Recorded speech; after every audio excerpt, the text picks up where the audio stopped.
Allô tout le monde, c'est Michel. Aujourd'hui, je vous parle de 2 erreurs fréquentes en photographie de sport et surtout comment les éviter.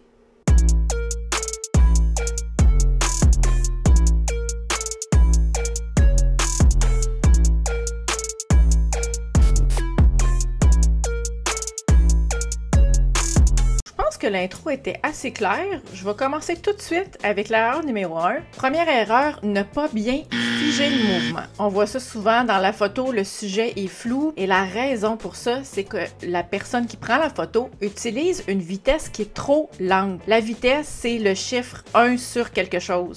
1 sur 100, 1 sur 500, 1 sur 2500. Plus la fraction est petite, plus on va figer le mouvement. Par exemple, 1 centième de seconde, donc 1 sur 100, c'est plus lent que 1 2500e de seconde, 1 sur 2500. Il faut avoir une vitesse qui est assez rapide pour figer le mouvement dans son action. Le défi est d'autant plus grand si on fait de la photographie de sport à l'intérieur, où on manque souvent de lumière, et les gens sont réticents à augmenter la vitesse d'obturation. La solution, bien évidemment, c'est d'augmenter la vitesse de son obturateur. Alors, si vous êtes à 1 250e de seconde, que votre sujet est flou dans votre photo, augmentez-le à peut-être 1 400e de seconde ou 1 500e de seconde. Pour avoir le contrôle sur la vitesse d'obturation de votre appareil photo, il y a 3 façons de le faire. La première, c'est vous avez probablement un mode sport sur la roulette, sur le dessus de votre appareil photo, mode sport, qui est fait pour dire à votre appareil photo, ce que je prends en photo, c'est un sujet qui bouge, c'est important de figer le mouvement. Si vous êtes à l'aise avec les modes semi-automatiques, je vous suggère d'utiliser le mode priorité à la vitesse. Si vous êtes curieux d'en apprendre davantage sur les modes semi-automatiques, je vous mets le lien vers une vidéo que j'ai faite et comment vous pouvez les utiliser pour faire la transition graduelle vers le mode manuel. Et le mode manuel, ben, c'est la 3e façon de régler soi-même la vitesse d'obturation. La 2e erreur, c'est de ne pas isoler son sujet de l'arrière-plan. Ça résulte en des photos qui sont très difficiles à lire. On ne comprend pas ce qu'on voit, le point focal, le point central de la photo n'est pas bien déterminé, ce qui fait que le message que vous voulez passer, il ne passe pas très bien, parce qu'on voit trop de choses en même temps. Les raisons qui causent ça, c'est premièrement, choisir un mauvais angle, donc un angle qui ne va pas mettre de l'avant le sujet.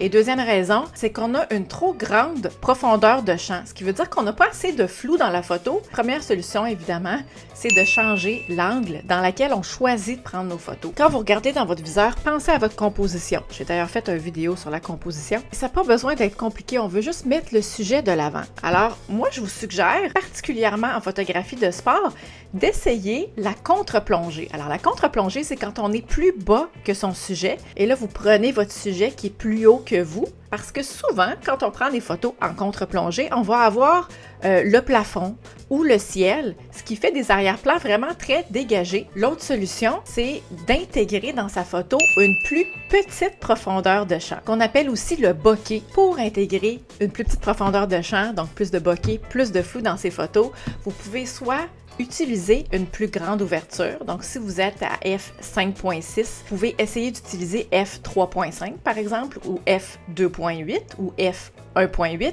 Vous pouvez physiquement vous rapprocher de votre sujet et vous pouvez aussi utiliser un téléobjectif. Donc, l'effet de compression des plans va ajouter aussi du flou dans votre photo. Si vous aimeriez avoir davantage de trucs, je vous mets le lien vers une vidéo que j'ai faite sur le sujet.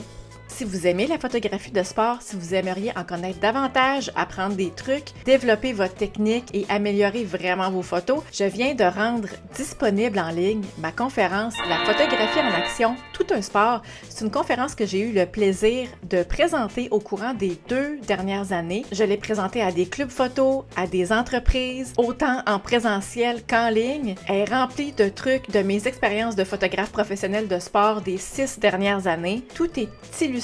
C'est très clair à comprendre. Il y a des modules séparés par sujet. Si ça vous intéresse, je vous mets le lien juste en dessous. Je pense que vous allez vraiment trouver ça intéressant. Et en même temps, je vous mets en lien également dans la description d'autres vidéos YouTube que j'ai fait sur le sujet de la photographie de sport. Alors avec ça, là, vous allez vraiment être prêt pour entamer la saison estivale et faire vos plus belles photographies de sport. Si vous avez des questions, des commentaires, comme d'habitude, gênez-vous pas, mettez-moi ça juste en dessous. Merci beaucoup d'avoir été là, puis on se dit à la semaine prochaine pour une autre vidéo. Bye!